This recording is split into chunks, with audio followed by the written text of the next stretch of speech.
Какво си купих с 4,90 евро? Ами, кашон, защото е време да се изнасям от тази държава и да се връщам обратно в България.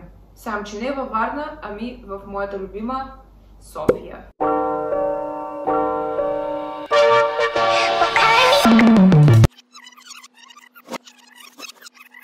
Навън заваля сняг.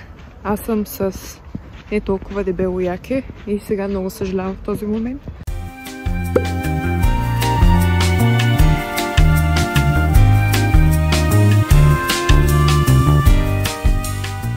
Здравейте, хора! Малко е късно, но сега се прибрах от аперитиво с една приятелка и е време за кафе. Часът е 1:30, но реших, че трябва да изгледам и епизода на Гласа на България. Утре ще е дълъг ден, има много неща да върша, но защо не?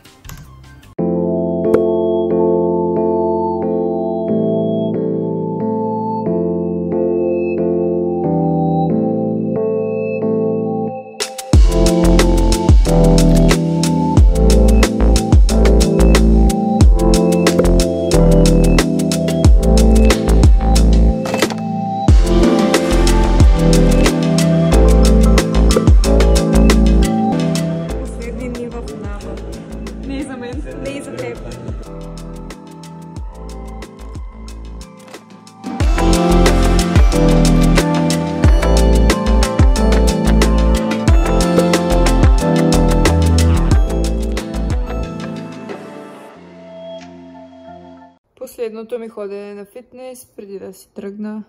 Хайде!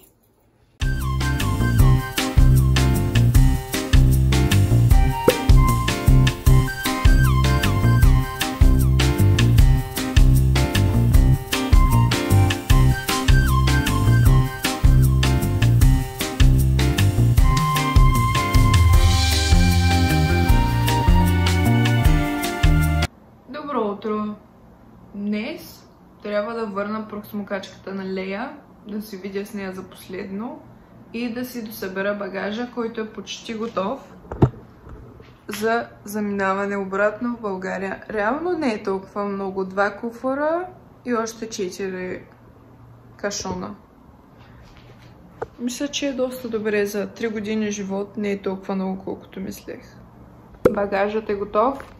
Отивам да върна проксмокачката на Лея и да си кажем чао.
Защо се изнасям ли? Ами, защото в София ми предложиха работа.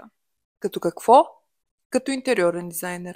Току-що си измерих багажът и ръчната ми чанта, която е просто на рамо, тежи 10 кг, а куфарите ми единия е 19, другия е 9. Тая чанта хора не мога да я вдигна. Пожелайте ми късмет. Поръчала съм си такси да ме закара до Централна гара. Оттам скачам на автобус и оттам вече трябва да се оправям в летището.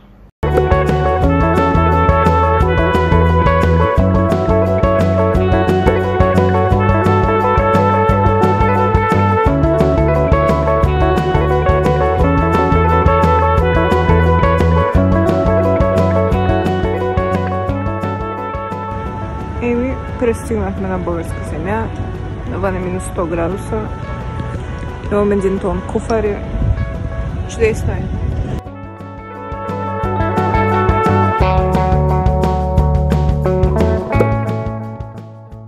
Добро утро от София.